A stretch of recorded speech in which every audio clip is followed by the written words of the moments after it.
Muy buenas noches, estimados estudiantes. Sean cada uno de ustedes bienvenidos a una clase adicional de nuestra asignatura Contabilidad de Instituciones Financieras y de Seguros. ¿Sí? Luego de darles la bienvenida, vamos a registrar la asistencia. Por favor, estar muy atentos para que ustedes puedan, en este caso, indicar que están presentes. ¿Sí? Alvarado Miriam. Buenas noches, presente. Muy buenas noches. No le veo dónde está por allí Miriam. No, es que tengo apagada la cámara porque cuando la prendo, no, se va al internet, se pone mala la señal. Ya. No, lo que pasa es que, ya dice Alison Alvarado. Sí. Como indiqué Miriam, no veía Miriam por ningún lado. Listo. Ah, ya, gracias. Ok. Borges Mora Arturo. Se encuentra Licenciado, buenas noches. ¿Cómo Me está? voy a ausentar 5 minutos. Regáleme, licenciado, que le voy a dar la teta a mi hija, sí. Ahí me vuelvo a conectar. Ok, está bien. Briones Navarrete. Presente. Se resuelve el periodo de lactancia, señor. Eh, a ver, aquí creo que no es, en esta clase no es Chaguay, ¿verdad? Cuello Nieto Diana. Presente, ingeniero. Buenas noches. En 5 minutos llego a casa y prendo la cámara. Please. Ok, está bien. Fabre González, Marta. Presente, ingeniero. Buenas noches. Ok, muy buenas noches. Gómez Rugel Erika. Gómez, Profe, ella está aquí, pero parece que sí, tiene problemas con acá en el internet. ¿dónde está Erika? Déjeme ver porque tengo el Excel. Ah, ya, ahí está el nombre. Ok. Por favor, Erika, no se olvide. Buenas noches. Ya, buenas noches. Listo, gracias. Hermenegildo Andrade Jorge. Es que tengo bastante problemas con el...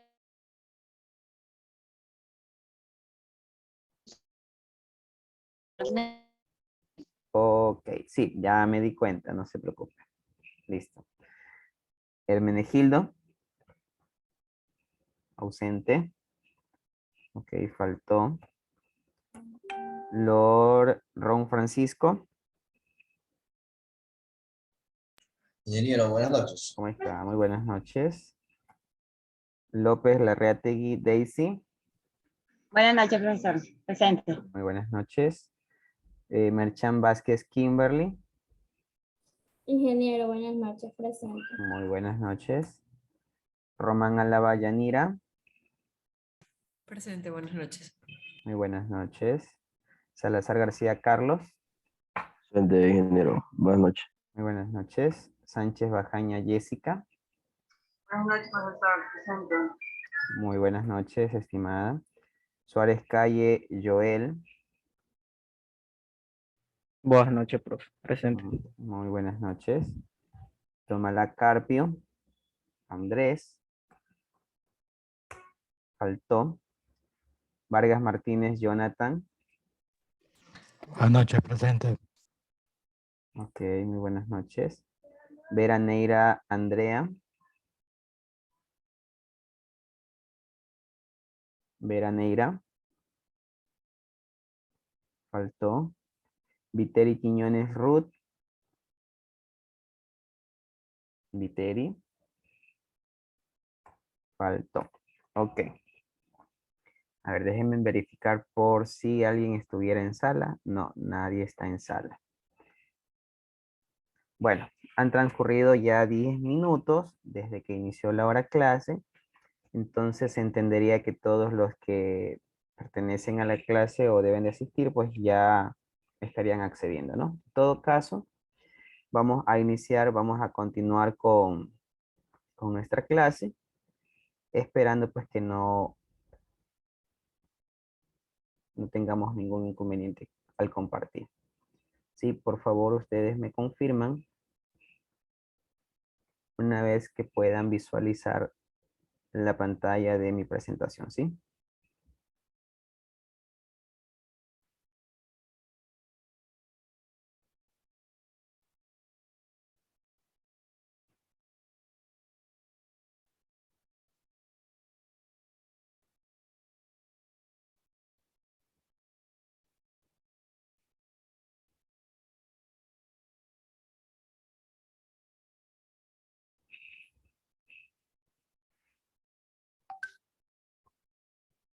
Sí podemos visualizar, ¿verdad?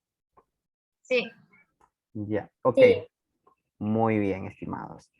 Eh, recordemos que estábamos nosotros hablando ya el día de ayer, sí, 21 de junio, estábamos hablando ya sobre la banca privada, sí, que es la banca privada, e incluso conocimos un poco ya de la historia, sobre todo de la crisis bancaria, ¿verdad? Teníamos como una actividad para el día de hoy que consistía en investigar y elaborar un análisis sobre la crisis bancaria del Ecuador y la dolarización. Entonces, en esta ocasión vamos a escuchar la exposición de cada uno de ustedes, ¿sí? ¿Qué es lo que han podido investigar y qué análisis ustedes presentan sobre esta crisis bancaria que tuvimos nosotros como país? ¿Sí?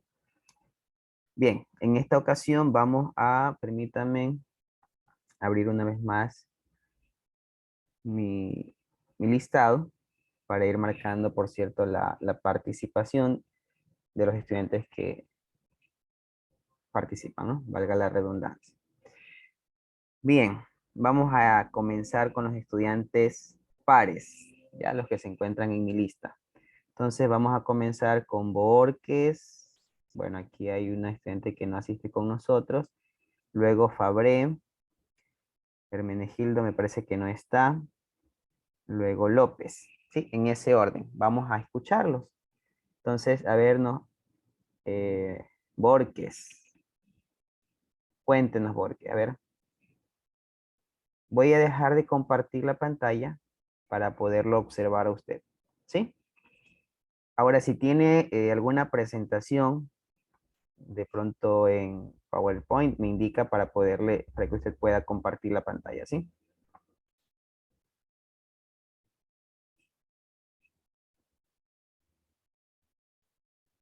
Listo. A ver, Borges, adelante, ¿sí? Tiene el uso de la palabra.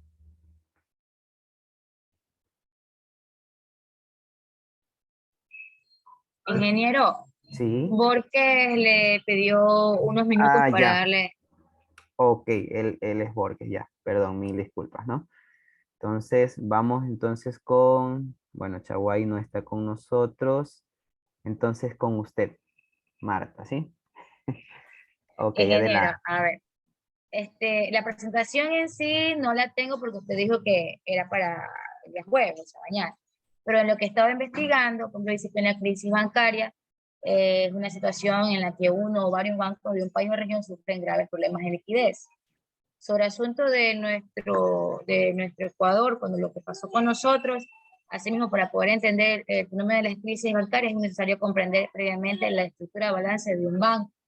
En este caso, como estuvimos también analizando el video de ayer, no había prácticamente ni ley ni nada en el momento de que las personas comenzaron a recibir, en este caso usuarios, clientes, y empezaron a disparar el dinero, a hacer préstamos, para enriquecerse prácticamente ellos, más no el pueblo en general, ¿no? En quien habíamos dado la confianza. Es lo que yo he estado, o sea, lo que he estado investigando, lo que he estado yo analizando, incluyendo también lo que era de la dolarización. Eh, también hubo una afectación a las personas que realmente no tenían prácticamente ni un recurso, o decir, tenían una plata guardada que les generara una rentabilidad de decir, bueno, por lo menos tengo un dinero guardado que sé que aunque me lo cambie en dólares, me va a servir para un futuro. Personas que no lo tenían, pues fueron las que más fueron perjudicadas. Eso es lo que yo he estado investigando, pero que no lo tengo plasmado en un PowerPoint como usted nos estuvo explicando. Como quedó para el día jueves, pero Ya. sí tengo lo que es el concepto de lo que he investigado. Ok, muy bien, sí. Bueno, su participación nos permite conocer, identificar de que usted se ha estado indagando, ¿verdad? Eso es lo importante. Muy bien, vamos ahora con el siguiente estudiante. Por favor, el siguiente es, a ver, Hermenegildo es el número 8, no se encuentra. Entonces vamos con Daisy López. A ver, estimada Daisy, adelante, por favor. Buenas noches, ingeniero. Hola, chicos. Buenas noches. Bueno, en lo que yo investigué acerca de la dolarización y también lo que yo recuerdo, ¿no? Porque sí, también viví ese proceso. Bueno, en la crisis económica que sufrió el Ecuador en los años del 98 al 99, fue una crisis inflacionaria, una crisis financiera y también una crisis fiscal, ¿no? La crisis de la banca ecuatoriana disminuyó casi el 50% la cantidad de instituciones financieras que había, ¿no? Por ejemplo, antes habían el Banco del Progreso, creo que era, Filambanco y eso, entonces todas esas instituciones se disminuyeron aquí en el Ecuador, ¿no? Bueno, el único que sobrevivió fue el Banco Guayaquil. Entonces, las consecuencias de esta inflación fueron terribles, ¿no? También vino el tiempo de la dolarización, ¿no? A principios de o sea, a finales del siglo XX, empezando el siglo XXI, ese proceso tuvo de lo que es en la globalización, en las reducciones arancelarias y la libre circulación de capitales, donde el país perdió, no solamente perdimos instituciones financieras, se perdieron vidas también por toda esta crisis bancaria que tuvimos, pero también perdimos una identidad de nosotros, el Sucre. Muchas gracias. Ok, muchísimas gracias, estimada Daisy, por su exposición, ¿sí? Muchas felicitaciones, ¿sí? Ok, a continuación nos ayuda con la exposición la estudiante número 12, Román Álava.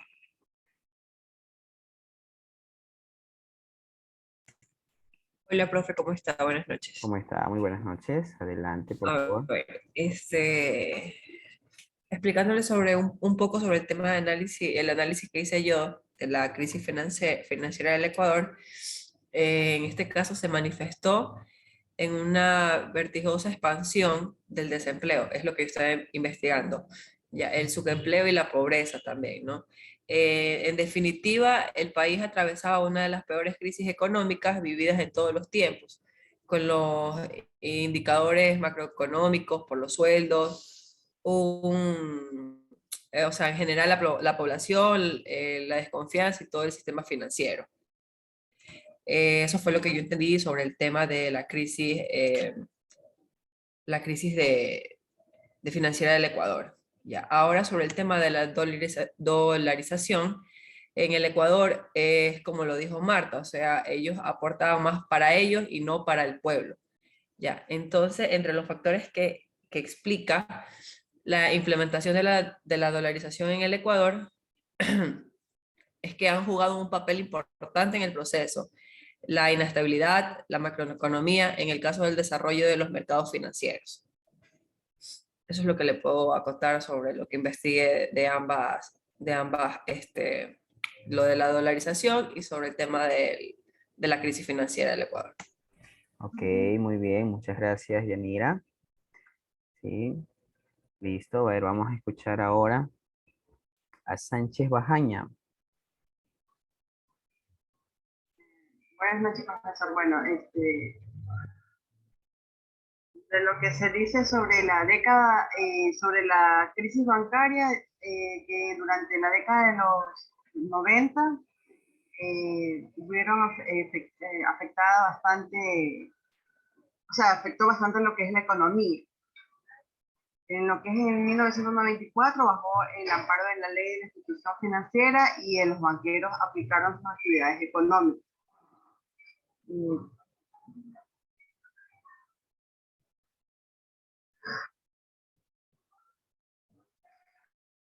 También sobre lo que es lo de la dolarización.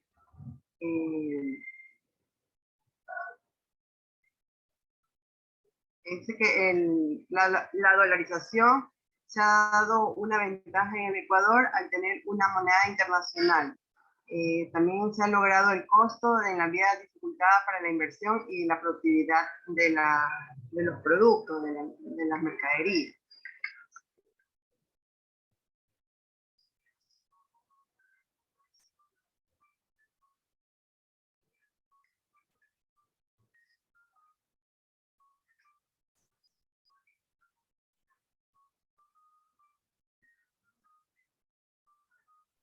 Jessica, para usted, ¿usted qué considera? ¿La dolarización tuvo algún impacto positivo o negativo para la economía de nuestro país? Un impacto negativo para nuestro país. Ya, ¿por qué considera que es un impacto negativo? Porque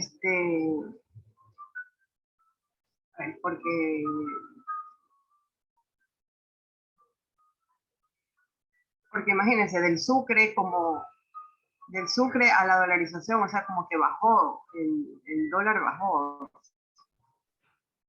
Ok, muy bien, a ver, Perdón, el Sucre bajó. Una pregunta para todos. ¿Cuánto equivale un dólar?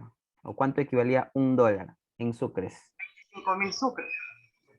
Un dólar. 25.000 sucres. Ah, ya, listo. 25.000 sucres, ¿verdad? Un dólar. Que era plata en ese entonces, ahorita no es nada casi. Así es, ¿verdad? Yo recuerdo que uno con 100 sucres, se compraba pues los alimentos para el hogar, ¿no? Con 100 sucres. Imagínense con 25.000 sucres, ¿verdad? Si incluso los 50.000 sucres era, ¿cómo es? Una cantidad ya considerable. Entonces 25.000. Y hoy en día un dólar no nos alcanza para nada, ¿no? Entonces, en este caso, al momento que hicieron ese cambio de moneda, sí afectó, ¿verdad? Tuvo un impacto negativo, considerando que muchas personas tuvieron congelados sus recursos, ¿verdad? Y luego hicieron ese intercambio, ¿verdad? En este caso, el cambio de moneda, por lo cual recibieron muy poco dinero. Sí, ¿verdad? Listo. Muchas gracias, estimada Jessica. Vamos a escuchar ahora. Tomalá tampoco se encuentra. Ya no asiste. Vamos con el número 18, Vera Andrea. A ver, Andrea, adelante, por favor. Ah, no asistió, sí. Faltó. Ok, vamos ahora con los impares. Alvarado Miriam, adelante, por favor. Buenas noches con todos. Primero me enfoqué en lo que era ¿cuál era el segundo tema? Me enfoqué más en este. Vi un video en YouTube en el que se hablaba de una señora llamada Joyce de Ginata. Joyce de Ginata es una mujer que introdujo como idea la dolarización desde años antes, creo que desde 1996. Luego de eso, se dio más o menos por 1999, si no me equivoco, se eligió a Abdalá como Bucaram presidente y luego de 6 meses de su presidencia empezaron a haber varias, valga la redundancia, variaciones en cuanto a lo que fueron los próximos presidentes, hasta que nos quedamos con Yamil Mawad. En la presidencia de Yamil se dio fue lo que es la dolarización y el feriado bancario. Entonces, ¿qué pasó con la dolarización? O sea, yo respeto mucho lo que usted y Jessica comparten, que es verdad. Antes con 25.000 sucres se podían hacer los comprados, pero en el video en el que hablaban de Ginata, muestra que al día de hoy Ecuador consiguió logros que antes hubieran parecido imposibles si no se hubiera llegado a la dolarización. Además, se incrementó lo que fue la tasa del empleo, se reguló Exacto. incluso un precio más estable, lo que es el sueldo básico, y desde ahí el sueldo básico empezó a ser un poco más, ¿cómo se dice?, permisivo, aceptable, racional, por así llamarlo. Y en cuanto al feriado bancario, es un suceso que Yamil Mawad, perdón, se contradijo. Es decir, creo que incluso unos días antes de su elección, él dijo que jamás se iba a meter con las cuentas bancarias de ningún ciudadano y que nunca se iba a meter mano, por montarlo en comillas, de esa manera. Pero vaya sorpresa que viene esto del feriado bancario y las cuentas se congelan.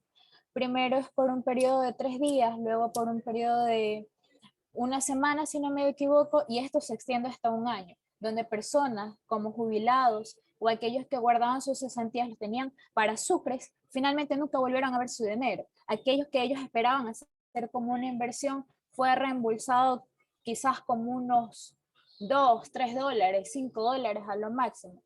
Pero desde un punto de vista que yo he escuchado de personas que han convivido conmigo, ellos tenían cuentas inmensas en bancos, o bueno, de personas que viven alrededor, que conozco, etcétera. Una vez estaban conversando de esto y dicen, yo tenía tanto de deuda en tal banco, pero vino esto de la dolarización y se me hizo mucho más fácil porque solo tenía que pagar $1, solo tenía que pagar $2. Entonces, es de ambos lados. Para aquellos que invirtieron, se les salió el tiro por la culata, lamentablemente, pero para aquellos que estaban endeudados y aquellos que tal vez no veían el sucre como una buena idea, la dolarización catapultó todo esto hacia una mejora económica. Ok, muy bueno su análisis y muy válido, estimada Alison. Sí, muy válido su análisis. Y sí, o sea, efectivamente, ¿no? O sea, tiene mucha razón, ¿no? Es posible que para muchas personas haya resultado o haya tenido un impacto negativo, ¿verdad? Que precisamente como lo acabaste de mencionar, ¿cuántas personas tenían todos los ahorros de su vida en una cuenta bancaria y de momento todo se quedó congelado, no pudieron hacer uso de sus recursos, ¿verdad? Pero de manera indirecta, pues también para el país, sí, es posible que haya tenido algún, ¿cómo es? Algo positivo, ¿no? Entonces, sí, excelente su participación. Creo que siempre van a haber ideas, ¿verdad? O puntos de vista diferentes, ¿no? Y todos creo que lo respetamos, ¿sí? Pero excelente su participación. A ver, participó ahorita fue, sí, Miriam, no sea malita, póngase cuando ingrese, póngase Miriam porque yo le tengo acá primero como Miriam, ¿sí? Ok. Puede serme Alison. Ah, Al ya, menos la mayoría de los profesores se han acostumbrado a decirme así. ya, bueno, ok, listo entonces, Alison, gracias. Bien, ahora por favor nos ayuda Jocelyn Briones.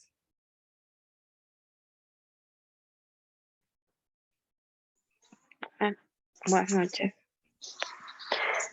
No tengo la diapositiva, pero de lo que he podido investigar hasta el momento,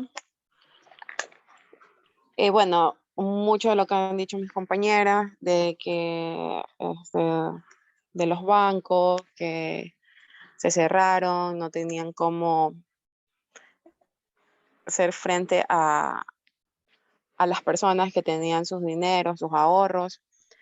Muchas personas obviamente perdieron todo. También leí que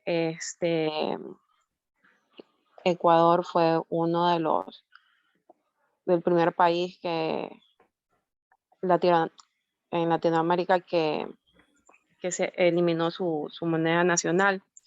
Eso me llamó la atención porque realmente no lo sabía, que fue uno de los primeros y muchas personas obviamente no pudieron ya recuperar nada, se quedaron en la nada. Recuerdo que incluso hubieron personas que hasta creo que del impacto que habían tenido, murieron porque no contaban con todo lo que pasaba, ¿no? Entonces, eso, o sea, he investigado poco porque realmente no tengo listo todavía mi trabajo. Ok, está bien, sí, listo. Bien, a ver, a continuación tenemos a Diana. Diana, por favor. Ya, buenas noches con todos. A ver, lo que yo pude investigar es que todo esto comenzó desde 1994 en el gobierno de Sixto Durán Ballén, ya que él aprobó la Ley General de Instituciones Financieras. Ya esto permitía los llamados créditos vinculados de los préstamos bancarios a empresas, donde accionistas y administradores del banco que lo otorgaban abusaron de esta disminución de la regularización y generaron todo ese abuso de los créditos vinculados. Ya, entonces en 1999, cuando fue electo el presidente Yamil Mahuad, ahí fue cuando se declaró lo que es el feriado bancario. Ya como dijo mi compañera Alison, o sea, él había dicho, ¿no?, que el gobierno jamás iba a incautar o decomisar las cuentas de nadie. Pero sorpresa, en 24 horas todo eso cambió, ¿ya? Y sobre lo que es la dolarización, también podemos decir que en 1998 también empezó lo del fenómeno del niño, ya ahí hubo la caída de los precios del petróleo, lo que es la crisis financiera, ya. Entonces en 1999 al 2000, lo que es el sistema financiero sufrió una caída baja, ¿no? En todo lo que es todo lo que es lo que es desempleo, lo que es la pobreza. Aquí también se produjo una masiva migración internacional, ¿no?, de más de 8.000 ecuatorianos que dejaron el país por la situación económica que estaba viviendo el país. Es decir, hubieron muchas consecuencias, ¿verdad? Exacto. Sí, así es. Bueno, en este caso, esta es otra de las consecuencias que se tuvo, ¿no? Muchos de nuestros compatriotas tuvieron que emigrar, ¿sí? Tuvieron que emigrar, pues, a otros países para poder buscar días mejores, ¿no? Listo, muy bien. A ver, Erika, por favor. Luego, Francisco.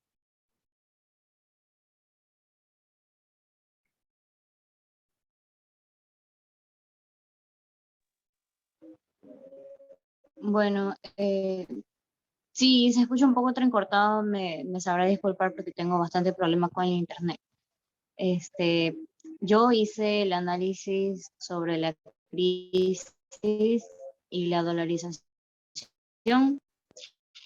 Bueno, que la crisis empezó en los años 90, cuando la economía ecuatoriana fue una quiebra de más de la mitad de los bancos. Esto provocó la inestabilidad económica y la escasez en el trabajo, pobreza. Entonces, el Estado intervino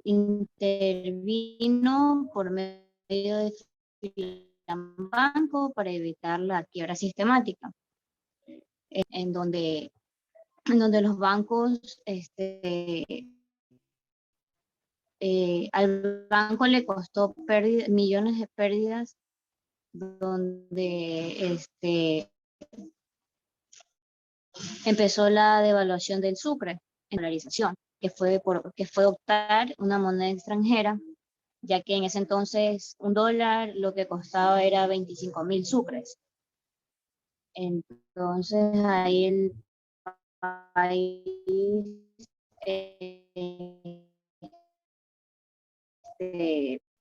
desde ese entonces Entonces, el país optó por esto, que lo vio como una ventaja, ya que las personas se sintieron desconfiados al estar utilizando el sucre, ya que no tenía mucho peso, mucho valor. Y eso fue lo que todo el sistema financiero del Ecuador.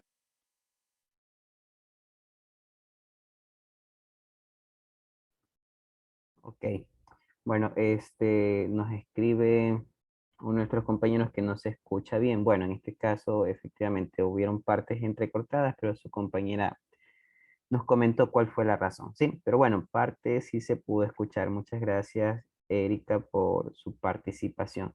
Sí, es muy importante también acotar que para este entonces, o como una de las medidas que se adoptaron para poder contrarrestar esta situación, ¿verdad? De la crisis financiera, fue también elevar la tasa pasiva, es decir, elevar la tasa de interés por la cual las entidades financieras, ¿sí?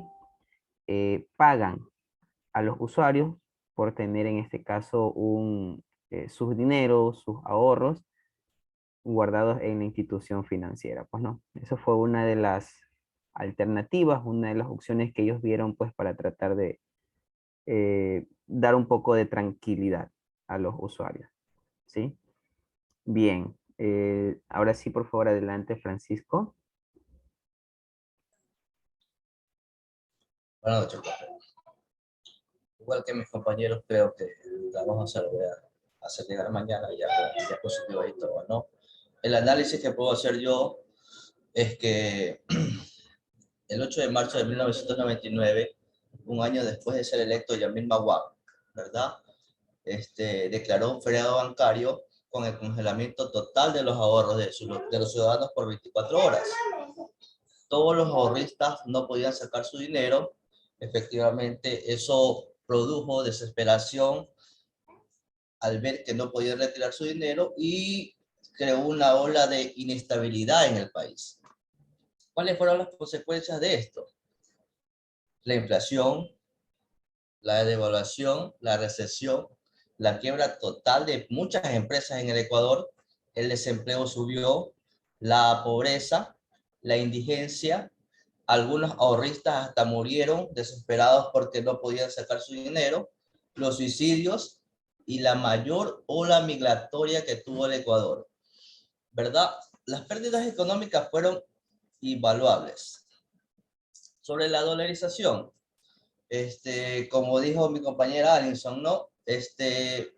Trajo estabilidad económica al país, preservó un equilibrio porque igual estaba el dólar estaba influido por los Estados Unidos norteamericanos y era nuestro mayor aliado, ¿verdad? Es verdad que hubo gente que perdió dinero porque en la transición de sucre a dólar, se pudo perder hartísimo el valor económico, pero así como dijo usted ayer, ¿no? El costo de los inmuebles, el costo de los terrenos, la plusvalía no tocó no afectó en mucho.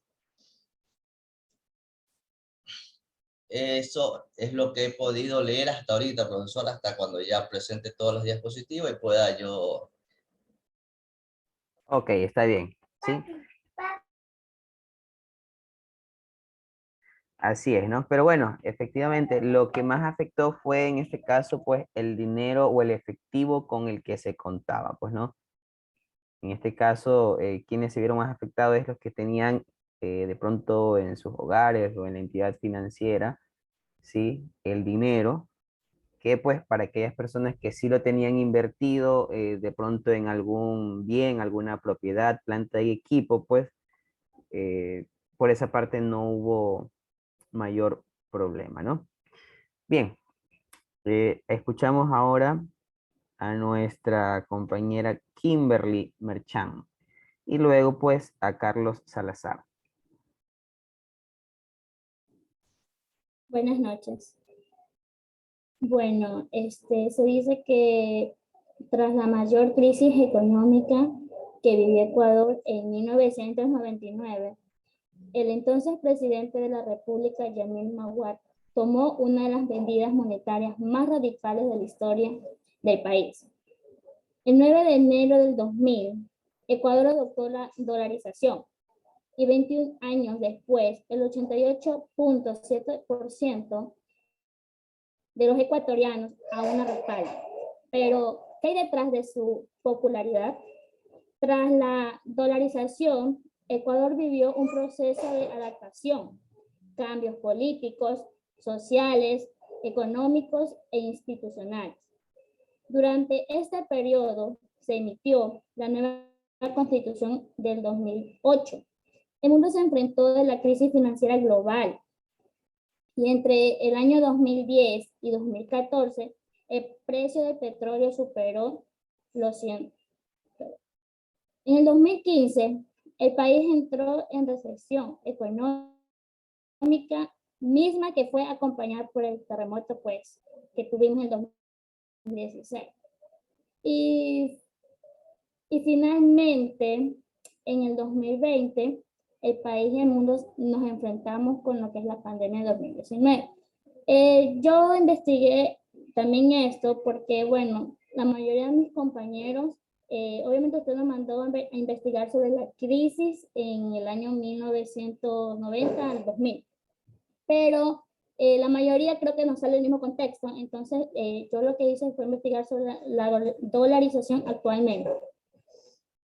Y como se dice que se representa la crisis sanitaria y económica con mayor impacto social registrada en los últimos años.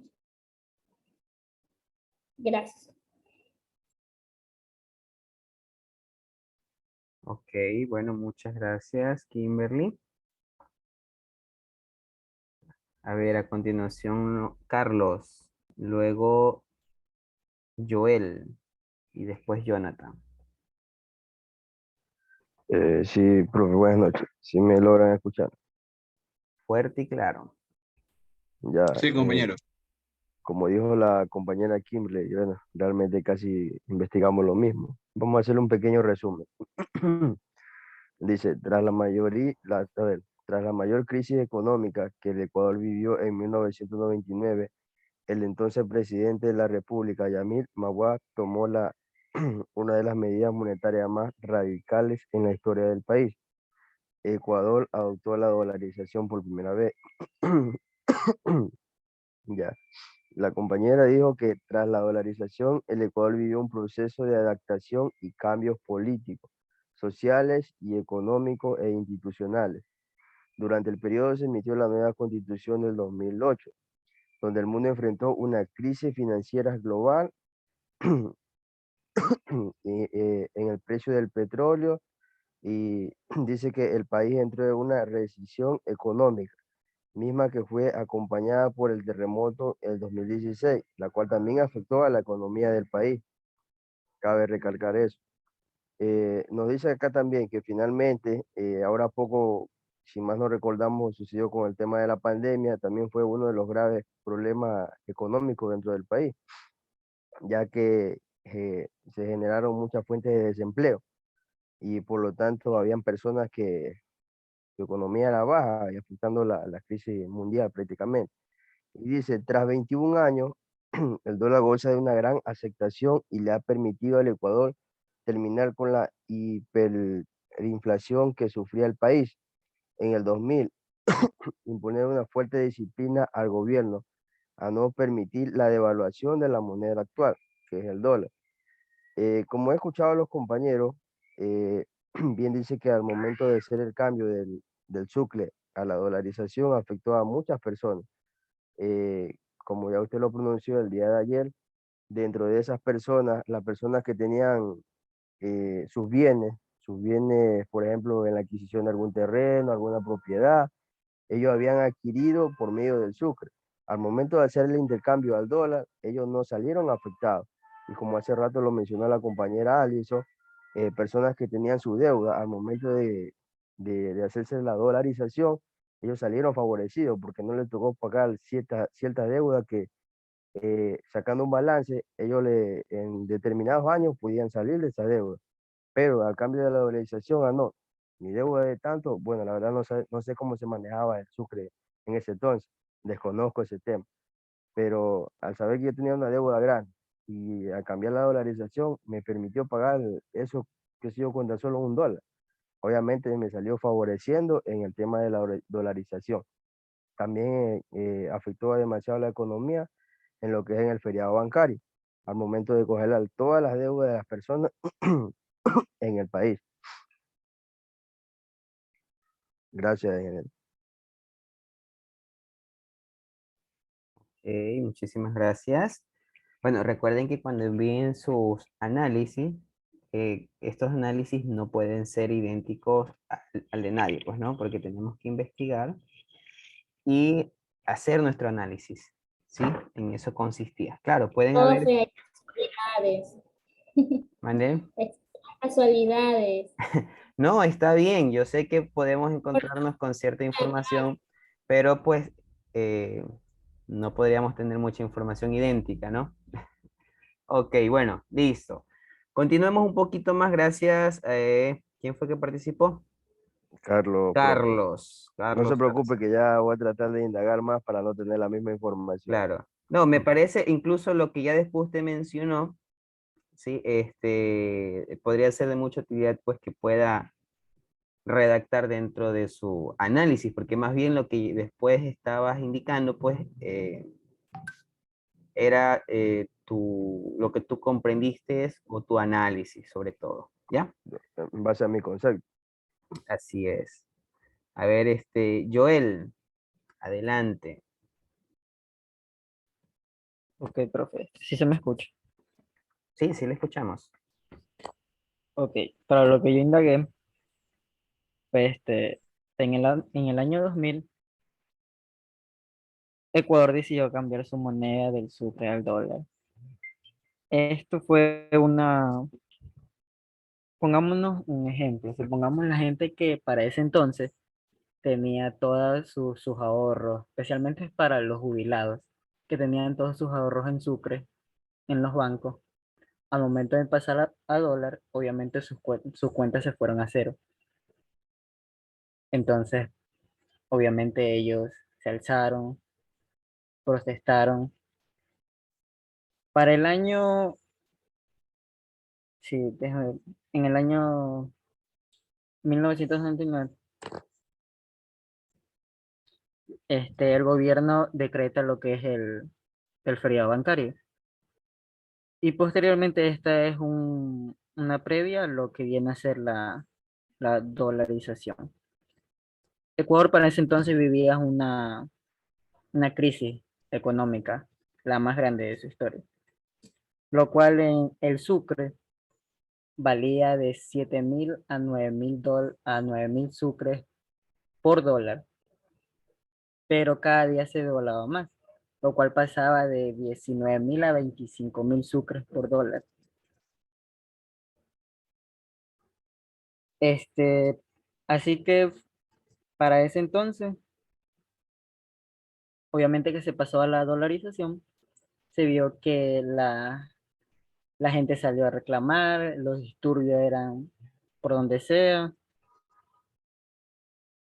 y para el 22 de enero del 2000, salió destituido el presidente Yamil Maguab. A lo que ya viene a 20 años acá, en lo que investigué, 20 años acá ya la dolarización es bastante aceptada para lo que fue en ese entonces. El dólar cambió bastante la estabilidad del país. Llamó mucho la atención lo que son para los inversionistas, porque el dólar es una moneda fuerte, tanto aquí dentro del país como fuera del país. Nosotros estamos vinculados mucho con la economía de Estados Unidos. Todo lo que tenga que ver con la economía de Estados Unidos tendrá que ver con el país. Eso es lo malo de no tener una moneda propia, que dependemos de otro país, nuestra economía. Para en el Ecuador, en 1995, Ecuador pasó del 22%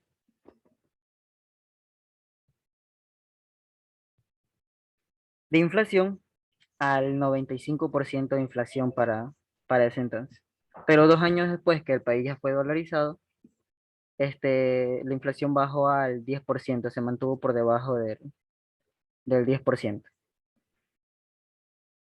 Y así el Producto Interno Bruto creció para justamente en el año 2000, que fue la dolarización, porque mucho antes se mantenía hasta por debajo de los menos 4%. Y eso fue lo que... Ah, y también fue uno de que, también hay de que Ecuador está en uno de los puestos de 180 países está en el puesto 114 de lo que viene a ser por la corrupción, el ranking de la corrupción de países corruptos. Es lo malo de nosotros. Y así. Listo, estimado. Sí, bueno, creo que hemos identificado algunos aspectos positivos y otros negativos, ¿no? Productos de este periodo de transición que nos dejó el feriado bancario, ¿no? Muy bien. Vamos a escuchar, tratemos de ser un poquito más precisos, ¿sí? Vamos a escuchar a Jonathan. No sé si esté ya Viteri, y si no, pues el último en participar ya sería Arturo, ¿sí? Entonces tenemos en 1 minuto o 2 minutos, ¿sí? Como para que no estén en desventaja con sus compañeros, traten de hacer pues su análisis, ¿no? En pocas palabras. A ver, por favor, Jonathan Vargas.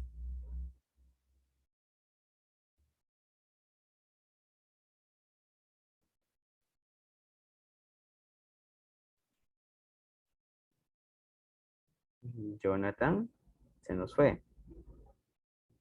Ya no está Jonathan. Vamos entonces ahora sí con... Recuerden que esto forma parte de la participación en clase, ¿no?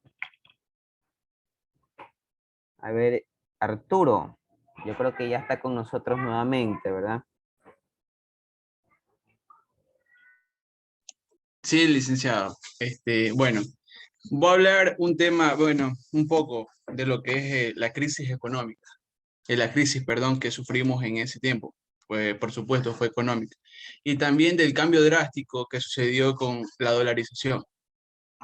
En el tema de la crisis que sufrimos a raíz del cambio de moneda, ya, esto tuvo un impacto bastante fuerte dentro de la economía y dentro del tema social también. En la economía porque afectó a muchas familias, demasiadas familias que tenían sus ahorros en los bancos en ese entonces. Y al ser el cambio de la moneda, esto produjo que muchos de ellos perdieran dinero. En sí conllevó a esto, a un desastre y a una crisis bastante fuerte. Muchas personas tuvieron que salir del país a causa de esta conmoción que vivió en ese entonces. Ya entrando un poco en el tema de la dolarización, hubieron ventajas y desventajas en el tema de la dolarización. Una de las ventajas, bueno, y hay que también recalcarla y también enfatizarla, que produjo un poco más de recesión en el tema del valor de la moneda aquí en el país. En el tema se habla más de la recesión fue porque todo lo que es dólar, en el tema de la dolarización, en ese entonces se podría comprar a buen precio y vender, porque también nosotros somos buenos exportadores de petróleo, en el tema del petróleo. O sea, al cambiar la moneda se pudo vender a buen precio también el petróleo. Dinamizó la economía el dólar. Usted sabe que el dólar es en todas partes ahora.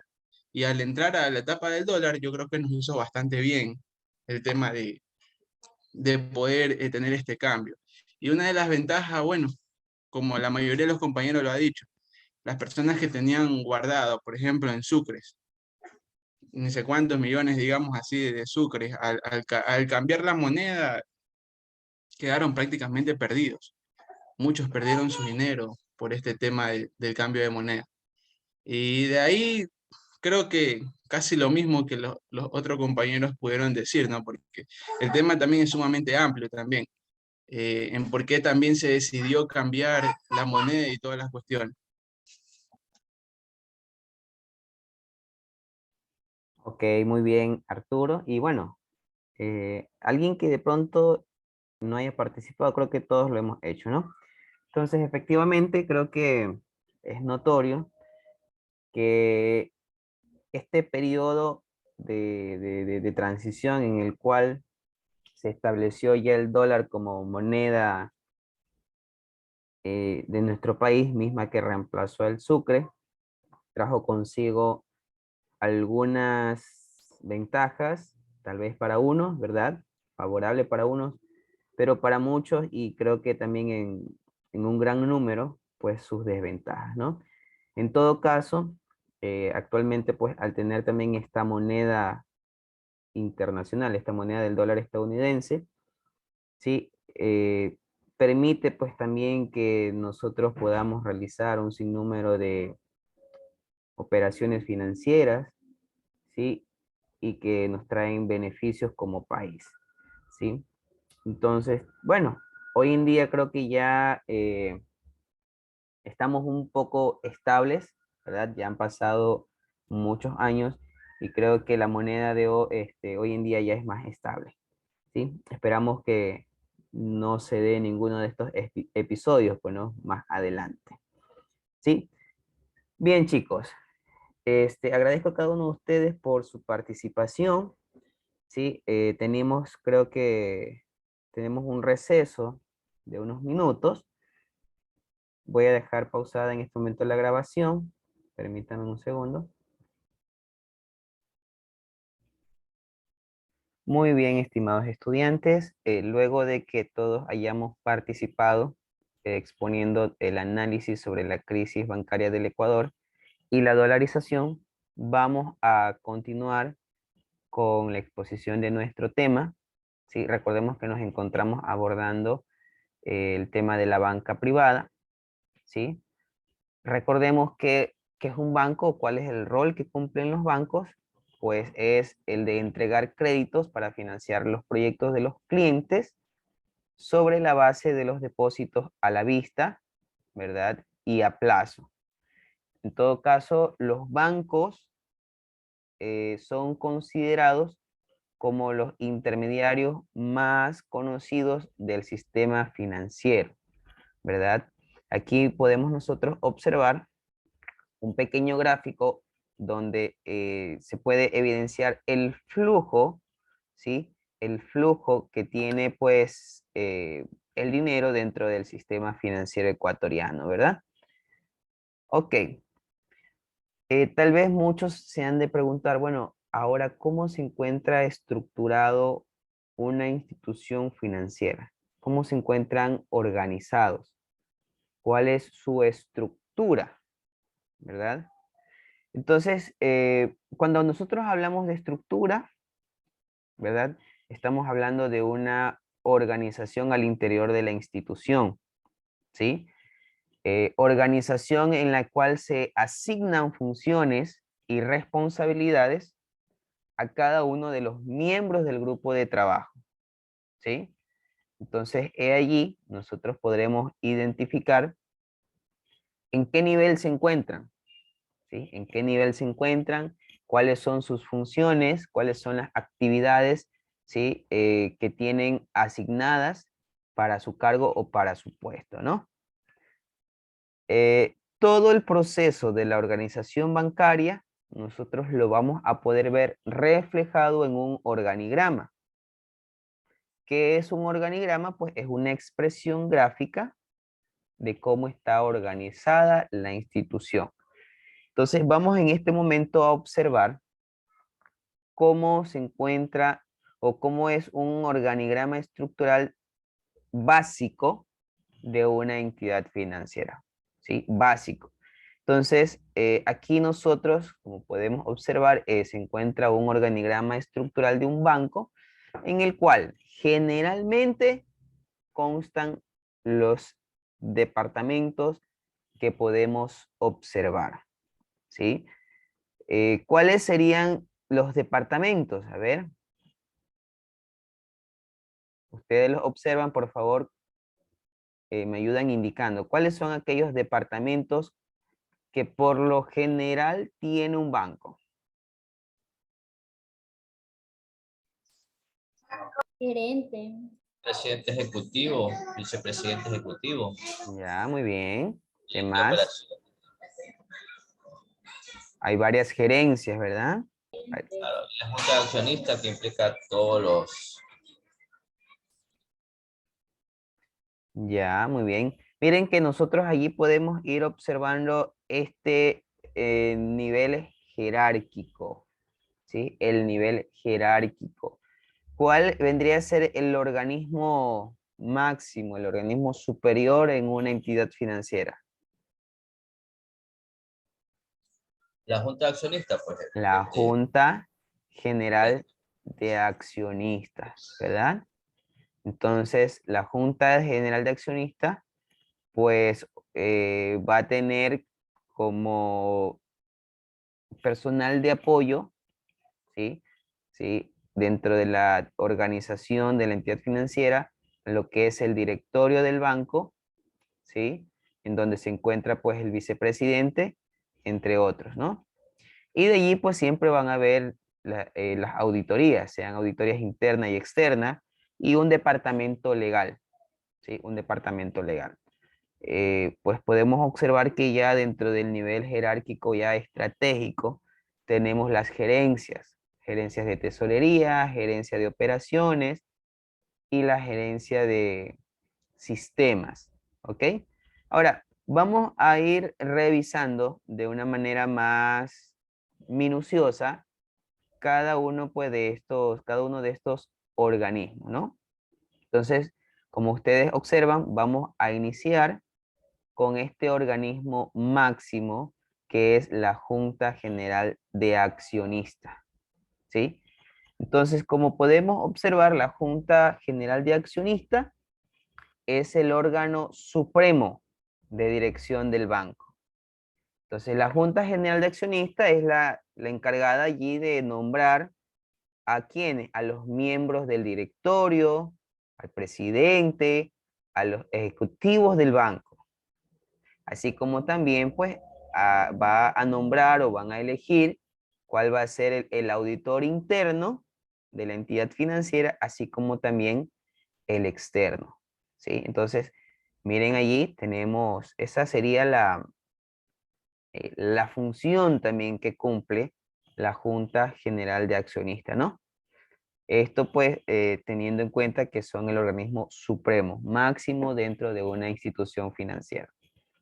Ahora, cuando nosotros hablamos de la auditoría interna, ¿verdad? Nos estamos refiriendo a una parte, a una unidad que brinda la asesoría y las consultas al directorio, que lo que se quiere allí en este caso es dar un apoyo eficaz a la gestión de auditoría, ¿sí? Entonces, de esta manera, la entidad financiera, a través de la Junta General de Accionistas, va a asegurar de que se estén cumpliendo todos los objetivos que se hayan planteado a nivel interno, ¿sí?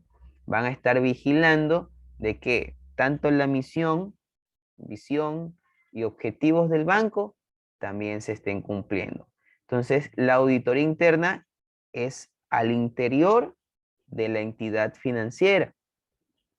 Por otra parte, también tenemos la auditoría externa o al auditor externo, que ya puede ser una persona natural o jurídica, ¿no? Cuando hablamos jurídica, pues allí podemos estar hablando de auditoría, ¿cómo es? Firmas auditoras, ¿sí? Firmas auditoras, que en este caso, pues ya la selecciona la Junta General de Accionistas en conjunto con el directorio del banco, ¿sí? Y pues que ellos lo que van es a determinar, ¿verdad? Que se estén cumpliendo todo aquello que determina la Ley General de Instituciones del Sistema Financiero, que se esté cumpliendo toda la normativa legal, ¿sí? Y pues, al ser un banco, ¿no? Una entidad financiera tan importante dentro del sistema financiero, debe de contar también pues con un departamento de asesoría legal. Es decir, aquí van a existir un personal, un recurso humano que va a brindar el apoyo jurídico a la administración. Es decir, todo en cuanto a la parte legal, ¿sí? Cuando hablamos de lo jurídico, estamos hablando de la parte legal, ¿sí? Ellos van también allí, pues, a brindar su apoyo, ¿verdad? En todo lo que respecta a los contratos y actos propios ya de la actividad bancaria, ¿sí? Entonces, aquí podemos ver, como les indicaba, a estos primeros organismos, ¿no? Junta General de Accionistas, el directorio, está las auditorías internas y externas y la asesoría legal, ¿sí? Ahora, hablando ya del directorio, recordemos que en este caso, la Junta General de Accionistas es quien elige a los miembros del directorio, ¿sí? Es la que elige a los miembros del directorio, así como que también elige a las auditorías internas y externas. Ahora, hablando ya del directorio, ¿sí? Aquí estamos hablando del organismo máximo responsable, pero ya de la administración del banco, ¿sí? ¿Cuál es el objetivo? ¿Sí? ¿Cuál es el objetivo? Pues dirigir, supervisar y controlar todas las actividades de la entidad financiera, ¿sí?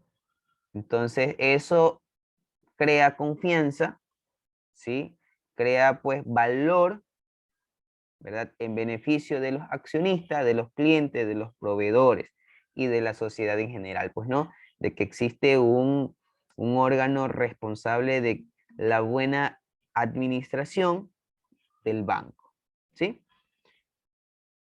Dentro del directorio, ¿sí? Como podemos ver aquí, dentro del directorio podremos encontrar nosotros al presidente ejecutivo, así como también al vicepresidente ejecutivo.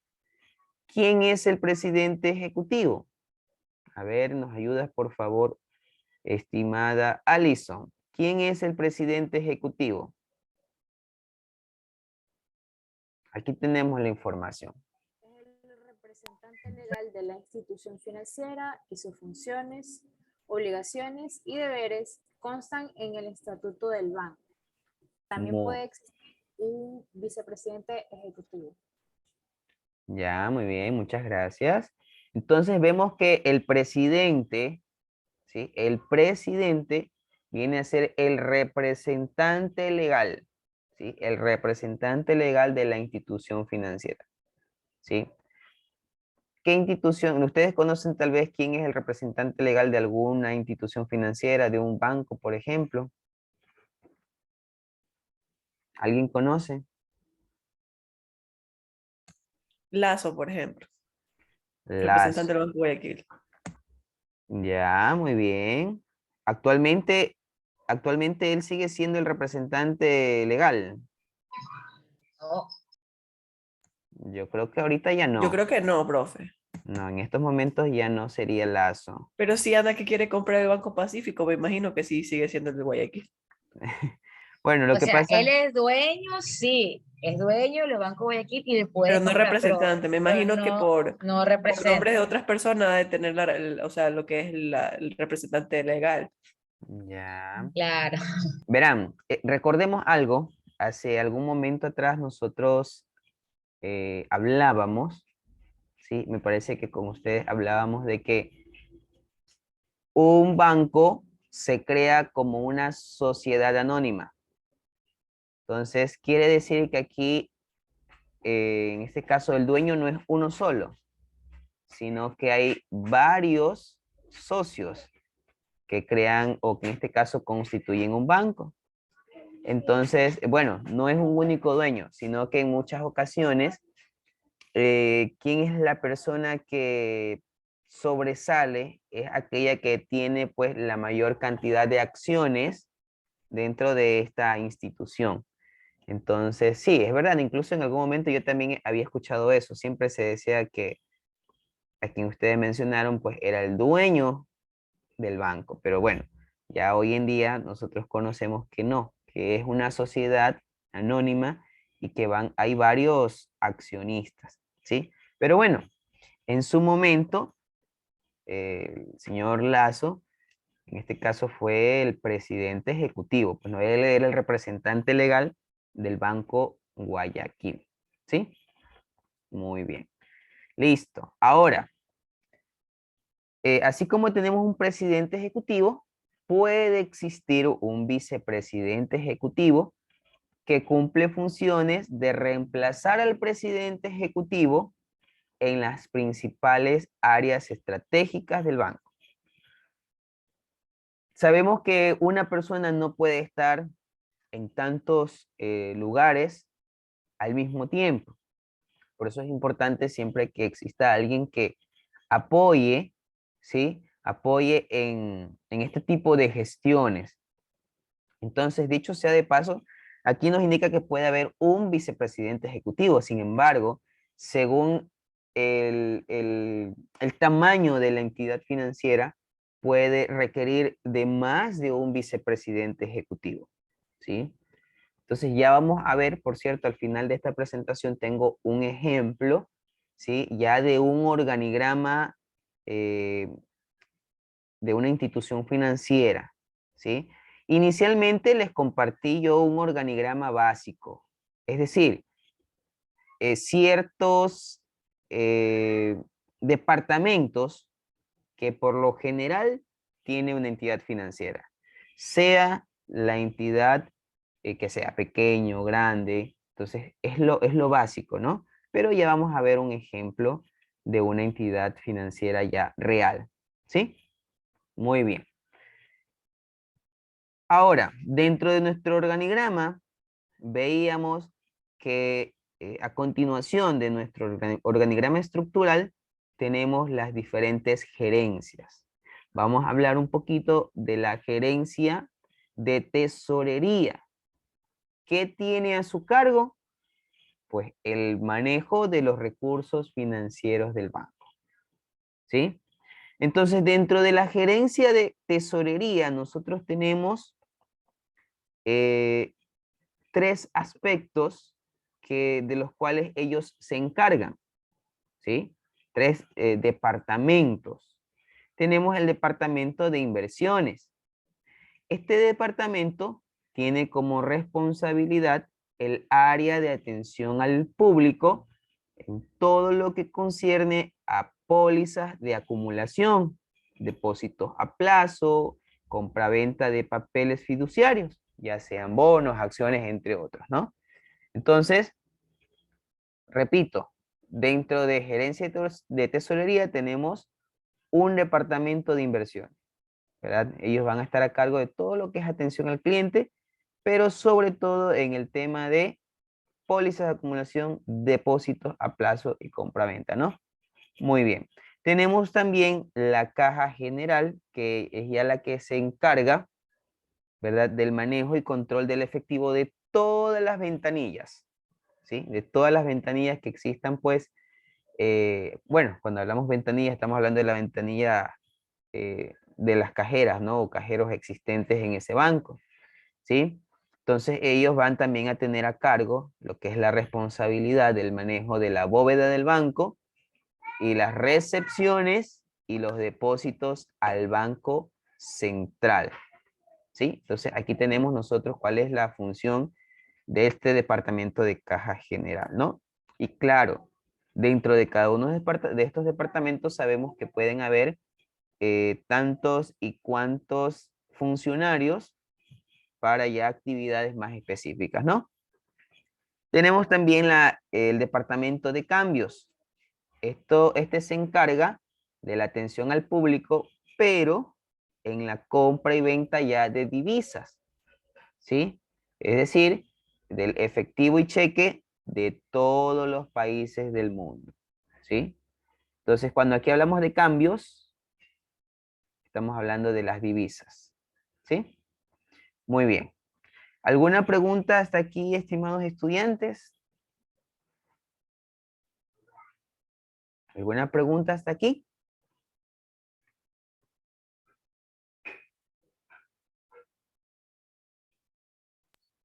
Creo que no. Entre los cargos jerárquicos, creo que Ya. no se te ha entendido. Muy bien. Ok, vamos a continuar, ¿sí? Ahora, tenemos también la gerencia de operaciones. A ver, estimada Marta, coméntenos un poquito de qué se encarga, ¿ya? ¿Qué es lo que controla y ejecuta esta gerencia de operaciones?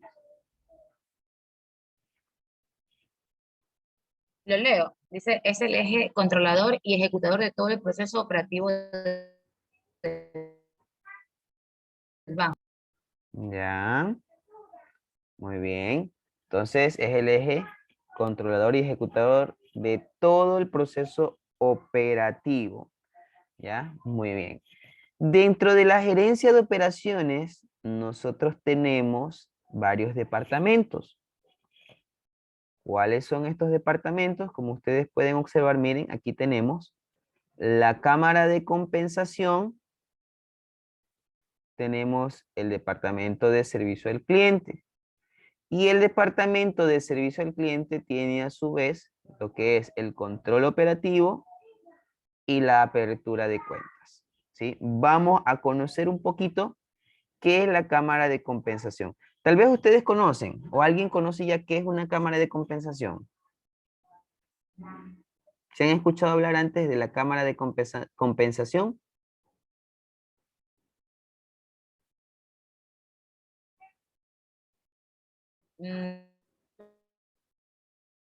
No, al menos yo no. Yo tampoco. Ya, a ver, ¿quién más? ¿Alguien de pronto sí ha escuchado? Pero sí han escuchado hablar, solo que de pronto no conocen a qué se refiere. Ya, vamos a ver. Sí, vamos a ver un poquito de la cámara de Tiene que ver algo con... A ver, adelante, Kimberly.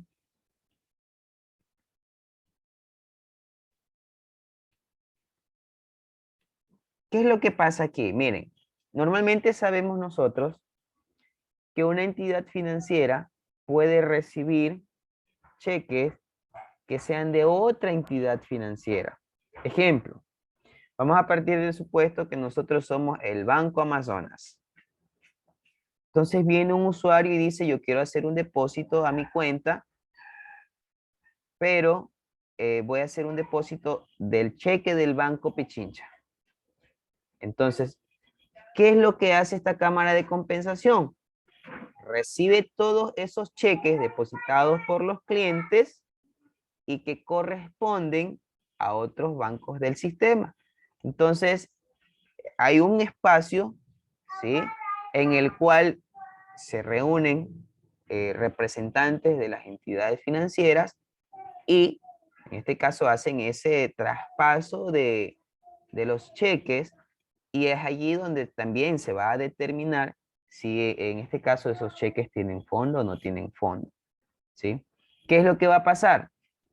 Si hay algún cheque que no tiene fondo, en ese momento es regresado y luego ya se llama al usuario que se acerque a retirar el cheque que en este caso no ha tenido fondos, pues, y en ese momento no se ejecuta la acreditación del saldo. ¿Por qué?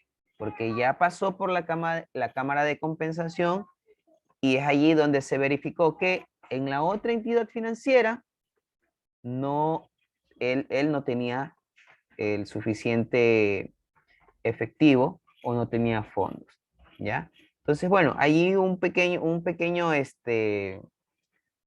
explicación de aquello que se realiza pues en la cámara de compensación, ¿ya? Ahora, dentro de la gerencia de operaciones tenemos el departamento de servicio al cliente, ¿sí? Seguramente ustedes cuando se han acercado a un banco, ustedes de pronto se han encontrado por allí con un módulo o con un departamento, si ya es una entidad más grande, de servicio al cliente. ¿De qué se encargan ellos? A ver, de aperturar cuentas corrientes, aperturar cuentas de ahorro, ellos le entregan, de pronto les ayudan con si ya abrieron su cuenta corriente, allí les ayudan con la entrega de las chequeras, ¿verdad? Si de pronto usted ha solicitado una tarjeta de crédito, pues también le gestionan y entregan la tarjeta de crédito, ¿sí? Y pues en el caso de que usted haya o algún cliente haya hecho un depósito de un cheque, pues allí le pueden hacer la entrega o le devuelven algún cheque que haya sido depositado por los clientes, ¿ya? ¿Conocen ustedes de alguna otra función que tenga el departamento de servicio al cliente? ¿Alguien se ha acercado a algún banco y le han dicho, ¿sabe qué? Acérquese a servicio al cliente para que le puedan ayudar? Pregunto. Para desbloquear también alguna tarjeta. Muy bien. Hacer las actualizaciones de datos también. Excelente, ¿verdad? Entonces de pronto necesita actualizar sus datos, se acerca a atención al cliente. Si necesita desbloquear una tarjeta, también, ¿verdad? Entonces, muy bien. Sí, excelente. Tenemos también el departamento de control operativo. ¿De qué se encarga este departamento? Pues de verificar las captaciones recibidas. Entonces, aquí estamos hablando, cuando hablamos de captaciones, ¿de qué nos referimos? ¿Sí recuerdan qué es una captación?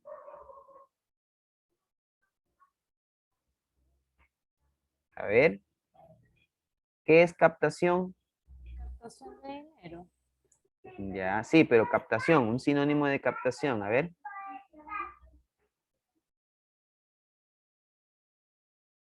Recoger, que tener. Recibir información, ¿no? Obtener. El dinero que ingresa. Eso, ¿verdad? El depósito de dinero, ¿verdad? El depósito que hacen los clientes. Muy bien, ¿sí? Excelente.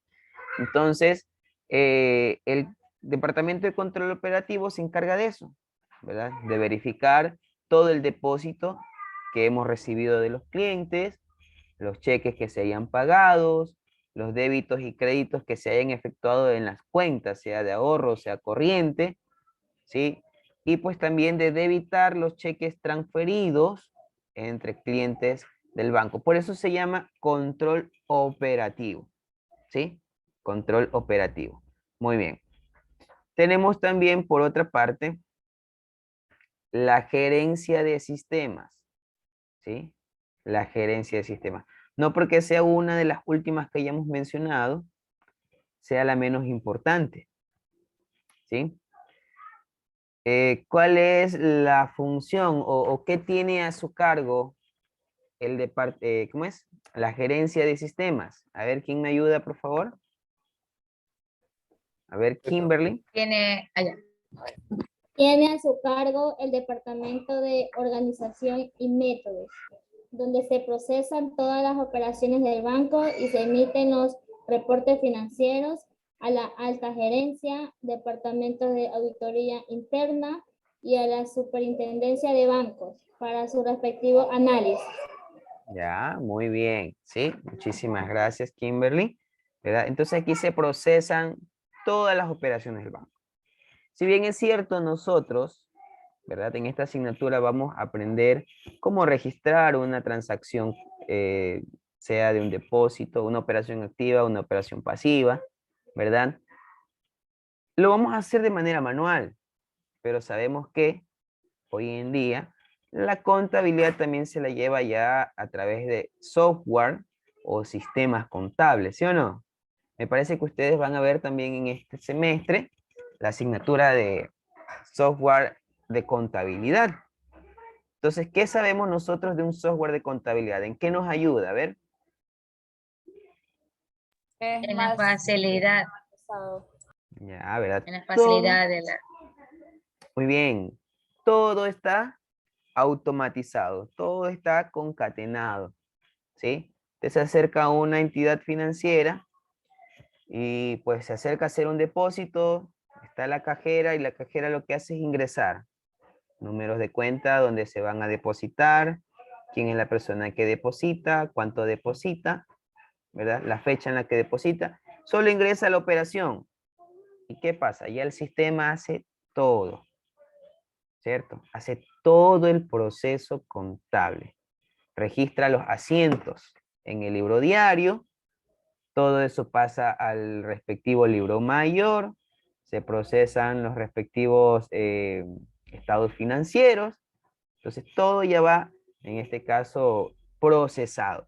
Claro está que hoy en día ya la función del recurso humano que se encuentre dentro de un departamento de contabilidad también está el centrarse más en ciertos aspectos, ¿verdad? Ir auditando algunos aspectos, ¿no? Y verificando si de pronto no ha existido algún error. Porque bueno, si bien es cierto, existen programas o sistemas que son muy sofisticados, sin embargo, recordemos que los sistemas son creados por personas. Entonces, imagínense, es posible que en algún momento algo, o puede ser que alguna transacción haya sido ingresada mal. Entonces, ya uno pues puede centrarse a ir verificando, ir auditando, controlando de que todo esté en orden, ¿no? Entonces, a la final, pues ya el contador lo que hace es ir ingresando ajustes, entre otras cosas, ¿no?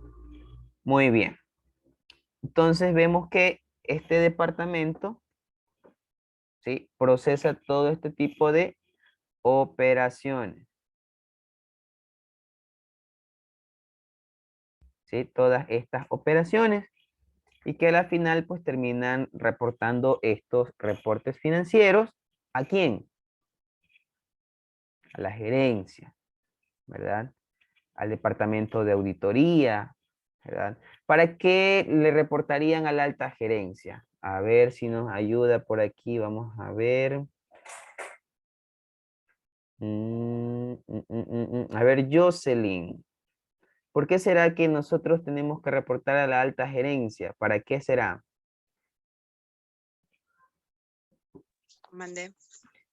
¿Por qué será que tenemos que reportar o entregar los reportes financieros a la alta gerencia? Para que pueda revisar que todo esté en orden. Ya, pero para algo más, a la alta gerencia. ¿Para qué nos sirven los reportes financieros?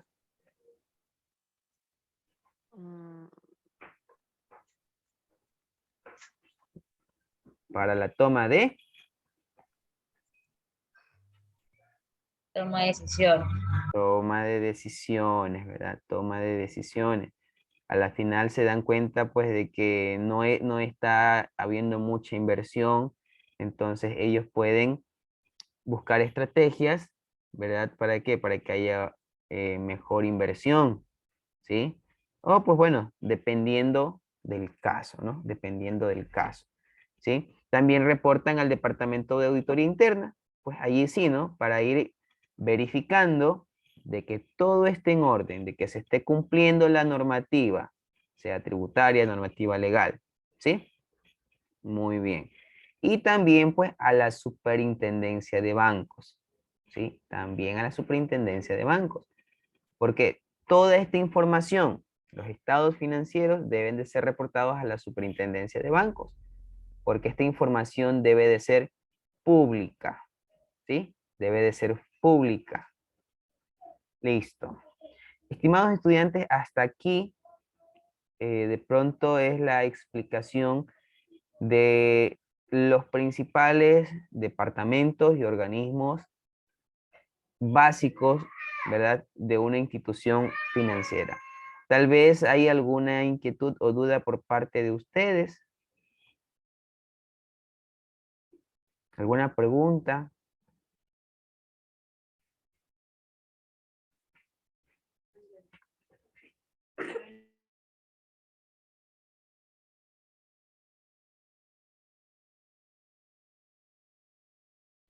¿No hay alguna pregunta? Profe, mi internet es como medio lento, entonces no entendí muy bien la pregunta que le hizo a Jocelyn. Ya, no, yo les preguntaba ahorita, tal vez hay alguna inquietud por parte de ustedes de lo que se ha expuesto hasta el momento. ¿sí? Cabe mencionar, como lo dije hace poco, ¿no? Hemos realizado una breve descripción de cada uno de los departamentos de un banco, ¿verdad? Los departamentos básicos, departamentos que por lo general cualquier entidad financiera debe tener, ¿sí? Ahora, aquí estamos nosotros viendo en este momento, ¿sí? Ya un organigrama estructural de un banco. Este de aquí ya es un organigrama de una, ya de un banco real, ¿sí? Entonces les voy a dar a ustedes 30 segundos para que ustedes puedan observar este organigrama estructural y luego me comenten qué es lo que han podido identificar, ¿sí? Entonces, a ver, aquí les voy a dejar para que observen, por favor.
Ya, ahora sí ya podemos observar, ¿verdad?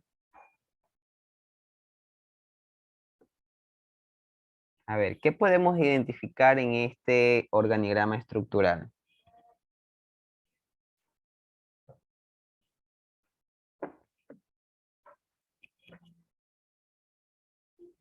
Creo que estaba más en a las operaciones que se solicitan de un banco. Por ejemplo, si hablamos de una unidad de cumplimiento, obviamente un banco tiene asesores comerciales de créditos, microcréditos, y estos se hacen en más ramitas. Y su cumplimiento es generar cierto tipo de créditos, obviamente los aprueban, también vean que se lleguen a las metas, que no hayan carteras muy vencidas y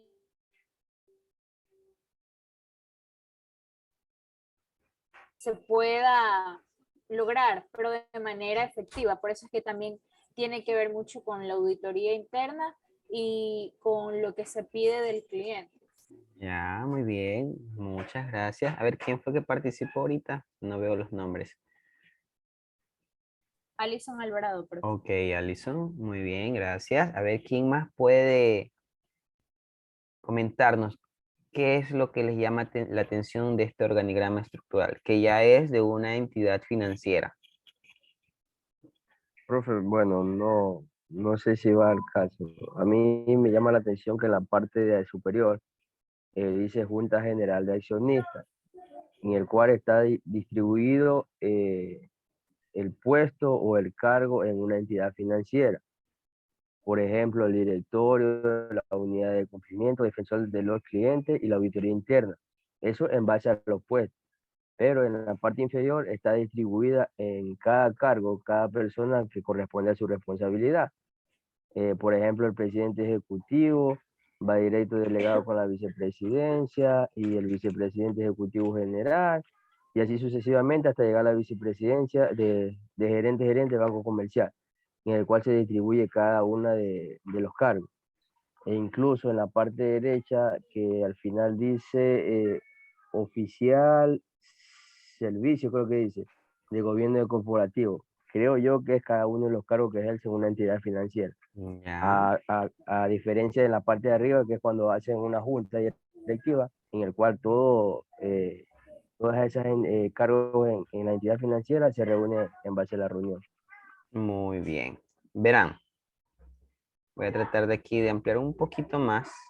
Espero que sí se visualice sin inconveniente para poder ver mucho mejor. Creo que así se visualiza completo o no se ve la parte superior. Bueno, como ustedes se pudieron haber dado cuenta, aquí se mantienen algunos de los organismos, ¿verdad? De una entidad financiera que coinciden, ¿verdad? Con el organigrama estructural de un banco, o sea, el organigrama básico.